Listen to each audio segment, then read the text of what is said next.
Hello student, my name is Mini Sethi. Today I am going to discuss about SWOT analysis. अब ये SWOT analysis क्या है? जैसे कि SWOT का फुल फॉर्म क्या होता है? SWOT का फुल फॉर्म बेसिकली क्या होता है? स्ट्रेंथ, क्या होता है? Strength, weakness, opportunity and threat. Okay, SWOT का फुल फॉर्म बेसिकली क्या है? Strength, weakness, opportunity and threat. Okay, जो स्ट्रेंथ और वीकनेस है ये किसी भी ऑर्गेनाइजेशन के इंटरनल सिस्टम का पार्ट है. ओके, स्ट्रेंथ और वीकनेस क्या है? किसी ऑर्गेनाइजेशन के इंटरनल सिस्टम का पार्ट है. क्योंकि स्ट्रेंथ और वीकनेस किसी ऑर्गेनाइजेशन के इंटरनल सिस्टम का पार्ट है, इसलिए स्ट्रेंथ और वीकनेस क्या होती है? किसी ऑर्गेनाइजेशन के किसी बिजनेस के क्या होती है? कंट्रोल में होती है. ओके, इसे वो अपनी रिक्वायरमेंट के अकॉर्डिंग चेंज कर सकता है. मींस ये क्या होता है? With in the control. जो स्ट्रेंथ और वीकनेस होती है वो ऑर्गेनाइजेशन के इंटरनल सिस्टम का पार्ट होती है, इसलिए इसे इजीली कंट्रोल किया जा सकता है, हमारे बस में होती है.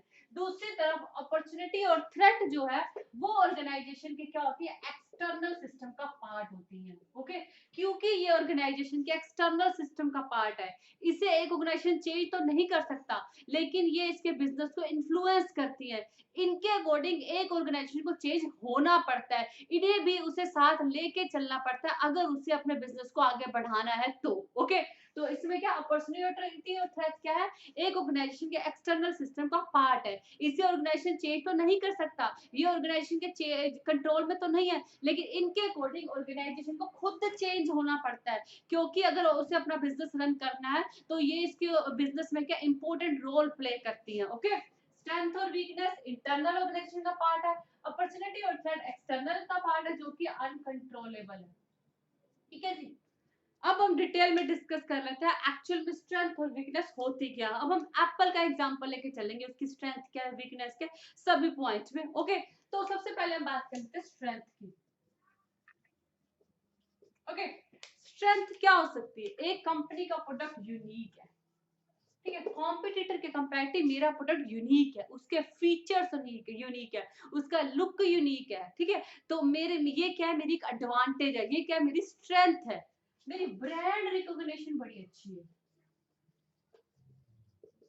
ठीक है, कॉम्पिटिटर के कंपैरेटिव मार्केट में लोग मेरे ब्रांड को बहुत अच्छे से जानते हैं, ये भी मेरी क्या स्ट्रेंथ है. ओके, उसके बाद लो कॉस्ट.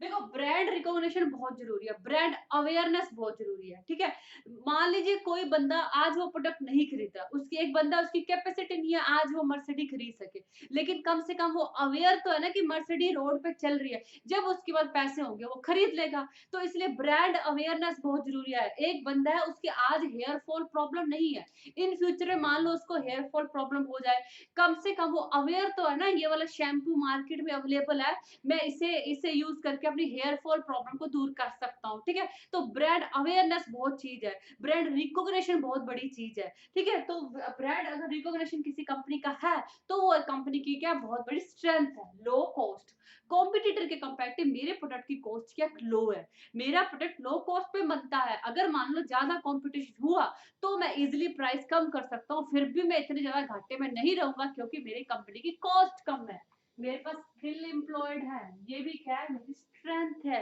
मेरे पास एक्सपीरियंस स्टाफ है. ठीक है, मेरे पास एक्सपीरियंस स्टाफ है, तो ये भी क्या है? मेरे ऑर्गेनाइजेशन की स्ट्रेंथ है. ओके, उसके बाद हम बात करते हैं वीकनेस की. ओके, वीकनेस में क्या आ जाता है? Poor reputation. ओके, वीकनेस में क्या आएगा? आपके प्रोडक्ट की मार्केट में पुअर रेपुटेशन है. ठीक है, ठीक है, यहाँ पे हम एप्पल का एग्जांपल लेके चल रहे थे ना, तो एप्पल की सबसे बड़ी स्ट्रेंथ क्या है? उसकी ब्रांड रिकॉग्निशन बहुत अच्छी है, उसे लोग जानते हैं, भले एप्पल का मोबाइल नहीं खरीद सकते क्योंकि ये भी अब इसकी वीकनेस के बारे में बात करेंगे. ठीक है, लेकिन उसके बारे में जानते हैं. इनोवेशन, न्यू न्यू इन्वेंशन करना, ये भी एप्पल की स्ट्रेंथ है. एप्पल की मार्केटिंग बड़ी अच्छी है, वो ऑडियंस को कैचिंग इजीली कैच कर लेता है. ओके, तो ये क्या है? एप्पल की बेसिकली स्ट्रेंथ है. अब हम बात करते हैं वीकनेस की. वीकनेस में क्या? पुअर रेपुटेशन, आपके प्रोडक्ट की रेपुटेशन बड़ी खराब है. ठीक है, उसके बाद क्या है? हाई कॉस्ट, आपके प्रोडक्ट की कॉस्ट बड़ी हाई पड़ती है, इसलिए आप प्राइस हाई चार्ज करते हो लोगों से. Okay, lack of resources, proper resources नहीं है आपके पास, ठीक है। पुअर फिजिकल लोकेशन, जहाँ पे आपका प्रोडक्ट बनता है, जहाँ पे मैन्युफैक्चर होता है, वो लोकेशन अच्छी नहीं है, या मार्केटिंग से बहुत ज्यादा डिस्टेंस है, आपको ट्रांसफर की कॉस्ट बहुत ज्यादा पड़ जाती है, ठीक है, ट्रांसपोर्टेशन कॉस्ट आपको ज्यादा पड़ रही है, तो ये भी क्या है, आपकी कंपनी की वीकनेस है, ठीक है। यहाँ पे हम एप्पल की वीकनेस की बात करेंगे तो उसका प्रोडक्ट एक्सपेंसिव है, ठीक है। जब भी नाम आता है तो बोलते हैं एप्पल के प्रोडक्ट तो बड़े महंगे होते हैं, ठीक है, यही नाम आता है, तो ये एक तरह से एप्पल की वीकनेस की काम करता है। ओके, उसके बाद हम बात करते हैं अपॉर्चुनिटी, ठीक है।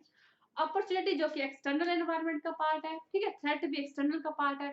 वो क्या करता है, स्पेसिफिक अपॉर्चुनिटी एग्जिस्ट, मार्केट में कोई स्पेसिफिक अपॉर्चुनिटी एग्जिस्ट कर रही है, जैसे क्या है, अनफुलफिल कंज्यूमर नीड्स, कंज्यूमर की मार्केट में कोई नीड है, कंज्यूमर की मार्केट में कोई नीड है, लेकिन अभी तक वो फुलफिल नहीं हुई, अभी तक इतने कॉम्पिटिटर नहीं है जिन्होंने कंज्यूमर की नीड को फुलफिल कर दिया हो, तो ये आपके लिए अपॉर्चुनिटी है, जाओ कंज्यूमर की नीड के अकॉर्डिंग प्रोडक्ट बनाओ और इसका फायदा उठा लो।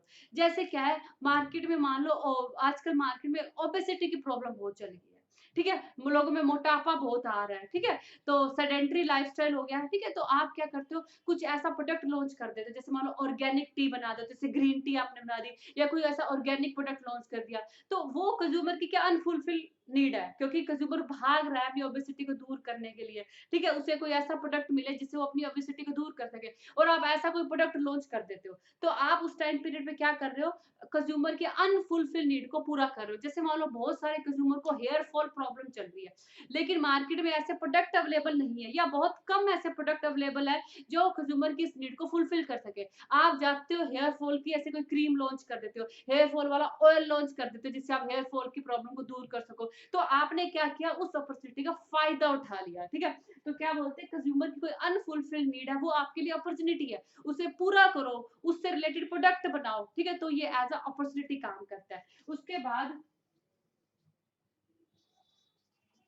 Government regulation, losing government regulation, government ने पहले too much rule and regulation लगाए थे, लेकिन गवर्नमेंट ने वो रूल एंड रेगुलेशन को थोड़ा लूज कर दिया, बहुत टाइट थे पहले, वो स्ट्रिक्ट थे, गवर्नमेंट ने थोड़ा बहुत ढील दे दी है, तो ये आपके लिए अच्छा है। पहले गवर्नमेंट कहती थी ये लाइसेंसिंग देनी पड़ेगी, ये फॉर्मेलिटी पूरी करो, वो फॉर्मेलिटी करो, ये ड्यूटीज, ये टैक्स, अब गवर्नमेंट ने थोड़ी छूट दे दी है, तो आप इसलिए प्रोडक्ट अपने बिजनेस को एक्सपैंड नहीं कर पाते थे, क्योंकि गवर्नमेंट ने टू मच स्ट्रिक्ट कंट्रोल लगाए हुए थे, लेकिन अब उन गवर्नमेंट ने उन कंट्रोल को थोड़ा लूज छोड़ दिया है, थोड़ी थोड़ी क्या कर दी है, थोड़ा कम कर दिया रूल एंड रेगुलेशन को, तो ये भी क्या आपके लिए अपॉर्चुनिटी है। ट्रेड बैरियर्स रिमूव हो गए, अब आपको इंटरनेशनल लेवल पे मान लो अपने बिजनेस को एक्सपैंड करना है, पहले बहुत ज्यादा ट्रेड बैरियर्स थे, इंपोर्ट ड्यूटी थी, बहुत सारा टैरिफ था, अब क्या है, वो कम हो गया है, तो ये आपके लिए अपॉर्चुनिटी है, ठीक है। तो उसके बाद हम बात करेंगे थ्रेट की, ठीक है। यहाँ पे मैंने एप्पल की वीकनेस आपको बताई कि लोग बोलते हैं कि उसका प्रोडक्ट एक्सपेंसिव है, अपॉर्चुनिटी क्या है एप्पल के लिए, ठीक है, एप्पल की कार लॉन्च हो रही है, आपको पता होगा, नेट पे सर्च करें, एप्पल की कार लॉन्च हो रही है, वो 2023 और 2025 के बीच में लॉन्च हो जाएगी, ठीक है, तो अगर ये सक्सेसफुल हो जाती है तो ये एप्पल की बहुत बड़ी अपॉर्चुनिटी का काम करेगी, ठीक है, तो ये एप्पल की क्या एक अपॉर्चुनिटी है। उसके बाद हम थ्रेट की बात करते हैं, ठीक है। थ्रेट क्या होते हैं, जैसे एक्सटर्नल फियर हो गए जो बियॉन्ड आपका कंट्रोल, आपका आपके उसका कंट्रोल नहीं है, जैसे price increase by supplier, supplier ने प्रोडक्ट का प्राइस बढ़ा दिया है, शिफ्ट कंज्यूमर प्रेफरेंसेस, अब कंज्यूमर आपके प्रोडक्ट को पसंद नहीं कर रहा, पहले करता था लेकिन अब नहीं कर रहा, वो कॉम्पिटिटर के प्रोडक्ट को ज्यादा पसंद कर रहा है, तो ये आपके लिए थ्रेट है, ठीक है। उसके बाद इमरजेंसीज ऑफ सब्स्टिट्यूशन, ठीक है, आपके प्रोडक्ट के सब्स्टिट्यूट बहुत आ गया मार्केट में, ठीक है, जैसे टी का सब्स्टिट्यूट क्या, कॉफी है, आपका टी का ब्रांड बहुत अच्छा चल रहा था, लेकिन कॉफी के अलग अलग फ्लेवर आ गया, लो कॉस्ट कॉफी आ गया, तो कंज्यूमर उस पर शिफ्ट हो गया, ठीक है, तो क्या है, आपके प्रोडक्ट के सब्स्टिट्यूट आ गया, सप्लायर ने प्राइस बढ़ा दिया है, आपका कंज्यूमर का बिहेवियर चेंज हो गया आपके प्रोडक्ट को लेके, तो ये क्या थ्रेट है। अगर एप्पल की थ्रेट की बात करें तो सैमसंग एप्पल के लिए बहुत बड़ी थ्रेट का काम कर सकता है, सैंपल की जो सैमसंग के प्राइस क्या वो एप्पल के कंपैरेटिव लो है, ठीक है, अगर एप्पल के कॉस्ट सैमसंग की कंपैरिटिव ज्यादा है, तभी तो उसने अपने प्रोडक्ट के प्राइस ज्यादा रखे हैं। अगर एप्पल इसी तरह हाई कॉस्ट से उसका प्रोडक्शन होता रहा, इस तरह से उसके हाई प्राइस जाते रहे, तो हो सकता है कि एप्पल वाले जो कंज्यूमर है वो सैमसंग की तरफ शिफ्ट हो जाए। तो सैमसंग क्या एक तरह से थ्रेट का काम करता है एप्पल के लिए। ओके, आई थिंक आपको समझ में आया होगा। Thank you.